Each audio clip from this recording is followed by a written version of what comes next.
بسم الله الرحمن الرحيم اللهم صل على سيدنا محمد وعلى آله وصحبه أجمعين لا حول ولا قوة إلا بالله العلي العظيم ربنا آتنا في الدنيا حسنة وفي الآخرة حسنة وقنا عذاب النار. We just finished talking about the issue of or the topic surrounding the matter of the conditions of prayer, and we mentioned the meanings, and now the author rahimahullah is moving on to mention the obligatory acts, the sunnah acts, and the mustahaba acts, yani the recommended acts or encouraged acts. And as we mentioned before, when we're talking about the obligatory acts, we're talking about those acts which are necessary to be present in order for the prayer to be sound, and the actions which are actually part of the prayer contrary to the conditions. We said that although the outcome is generally the same, that the difference between them is that the obligatory acts are part of the prayer itself, whereas the conditions of soundness are related to the prayer, but they are not part of the prayer. So the author goes on rahimahullah to say, Babu fara'id as-salati wa sunaniha wa fada'iliha wa makruhatiha. This is the chapter in which the obligatory acts of prayer and the sunnah acts and the fada'iliha and the virtuous acts wa makruhatiha and the disliked acts or discouraged acts will be discussed. So he goes on to mention the first section, which is the obligatory acts, and he says فَأَمَّا فَرَائِدُ الصَّلَاةِ فَثَلَاثَةَ عَشَرَ. The obligatory acts are 13. The first one he says is an-niyyatu. And what he means by an-niyyatu is the intention. And the intention, according to the Maliki method, has to be mu'ayyin. It has to be specific, meaning that the person has to have the intention that he's praying a specific prayer. For example, it is not sufficient for a person to say, for example, if he's going to pray dhuhr time, to go and pray have the intention of praying a fard prayer only. He has to have the intention that he's praying the fard of dhuhr, or the fard of asr, or the fard of maghrib, etc. Thus, it will not be sufficient for a person just to have the niyyah of performing a fard. So that's what the Malikiyya mentioned. An-niyyatu is to intend in the heart a specific prayer when performing the obligatory prayer. So that's what he means, an-niyyatu. Then he goes on to mention what takbiratul ihrami. What takbiratul ihrami means to enter the prayer by saying Allahu Akbar. And it does not necessarily have to, a person doesn't necessarily have to raise his hands, because we're going to read that raising your hands for the takbiratul ihram is a sunnah. So when we say takbiratul ihram, it means to say Allahu Akbar for a person who has the ability to speak. For a person who does not have the ability to speak, then the obligation is removed and they can simply enter the prayer with intention. So that's the second one, what takbiratul ihrami. Then he mentions wal qiyamu laha. Wal qiyamu laha means wal qiyamu li ajliha, a standing for the sake of takbiratul ihram, meaning the saying of Allahu Akbar. Standing while saying Allahu Akbar is also an obligatory act. So that's what he means, wal qiyamu laha. Thus, if a person were to say his takbir while sitting and then stood up for the standing of Fatiha, technically speaking, his prayer would not be sound. Then he goes on to mention the next one, وَقِرَاءَةُ الْفَاتِحَةِ. Reading Surah Al-Fatiha is also obligatory, and thus a person should learn to make sure that they're reading their Fatiha properly by reciting to one who has knowledge of qira'ah, like a shaykh in Quran, in order to make sure that they're reading the Fatiha correctly, because it is obligatory. So here he mentions وَقِرَاءَةُ الْفَاتِحَةِ, and then the next one, وَالْقِيَامُ لَهَا. Just like it is obligatory to stand for the Takbiratul Ihram, it is obligatory to stand for the sake of reciting Al-Fatihati. Thus, a person should make sure not to have the bad habit of going into ruku' while they're reading the last sentence of the Fatiha. Some people who are rushing in prayer find themselves during the last sentence of Al-Fatiha bending over, going into ruku' because they're trying to hurry in their prayer. So قراءة الفاتحة والقيام لها, standing for it means standing for the entire Fatiha. Obviously for the person who has the ability to stand.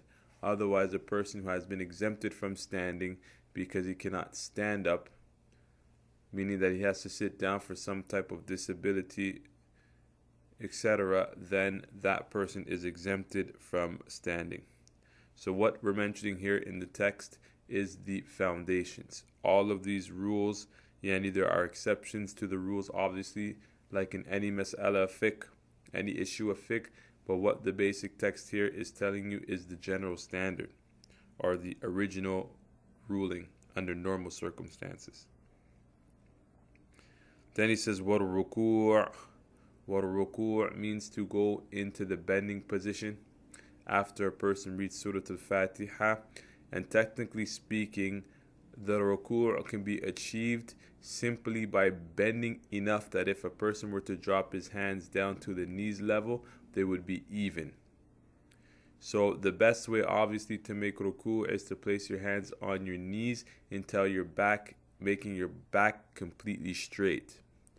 But in order to get, if we were just to look at the ruku', that is sufficient, meaning enough to say that I fulfilled the obligation of ruku', it would mean to bend your back enough that your hands could reach down to your knees. So what ruku'u, then the next one, what raf'u minhu. Raising up from ruku' is also an obligatory act. So after a person goes into ruku', when they raise up saying Sami Allahu liman hamida, that raising from the ruku' is also obligatory. Now a person might say, well, yes, it's obligatory, but how would it be assumed that anybody would miss it anyway? Most of these obligatory acts are the fruit of knowing the obligatory acts will become clear when a person learns more about sajda sahwu, meaning more about the prayer of, the prostration of forgetfulness, when a person forgets an obligatory element out of their prayer.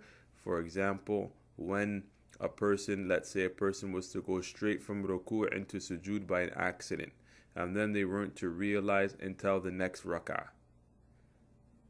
Now that they're in the next rak'ah, they realize that they missed an obligatory act in the previous rak'ah. That previous rak'ah will become invalid because it's missing an obligatory act.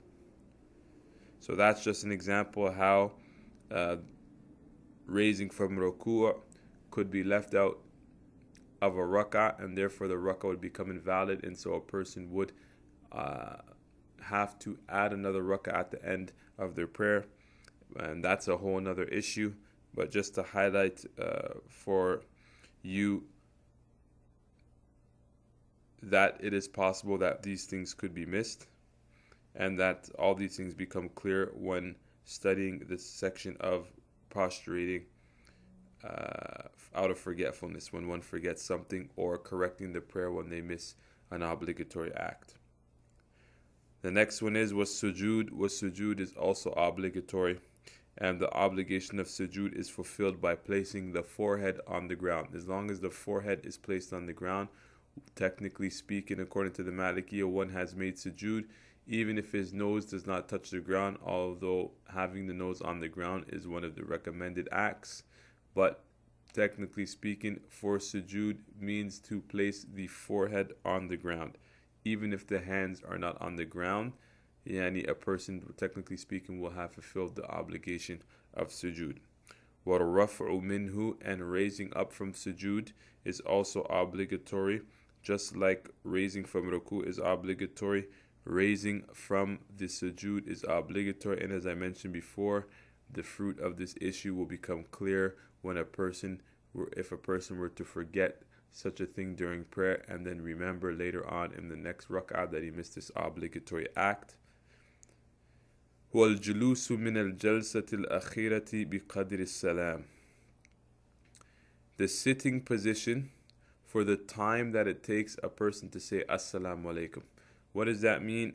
The time that it takes you at the end of your prayer to say Assalamu alaikum, all of that, the time that it takes you to say Assalamu alaikum, that part of the sitting is obligatory. That's what he means by the sitting in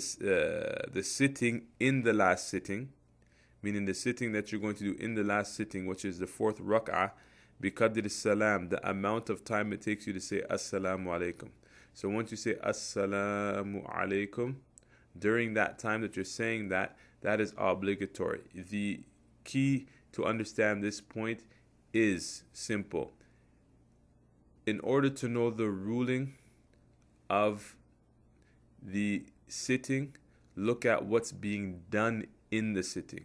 Whatever is being done in the sitting, the ruling of the sitting takes that same ruling. Example, Assalamu alaikum is obligatory, is one of the obligatory acts in the prayer, as we will see later. So during that time that it takes you to say Assalamu alaikum, that sitting is obligatory. When you're doing your tashahhud, that tashahhud is sunnah, and so during the time that you're doing the tashahhud, the sitting is sunnah. And when you're doing the salawat on the Prophet sallallahu alaihi wasallam, the salawat on the Prophet sallallahu alaihi wasallam, as we're going to see, is mustahab, or it's a fadila. So during the time that you're making the tashahhud, that sitting period is a fadila. So understand that point, inshallah. Next he moves on to wassalamu al-mu'arrafu bil-alafi wal-lami. What he means by that is saying the assalamu alaikum al-mu'arrafu bil-alafi wal-lam. In the Maliki school, in order for the prayer of the person to be sound, he must say assalamu alaikum. Understand? Assalamu alaikum, and meaning that he must make sure that he adds the assalam, the alif lam, assalamu alaikum, and not salamun alaikum. So for the Maliki method, understand that we must say assalamu alaikum. That's obligatory for the Malikiyah, and that's what he means by wassalamu al-mu'arrafu bil-alafi wal-lam, that it has the definite article in front of it.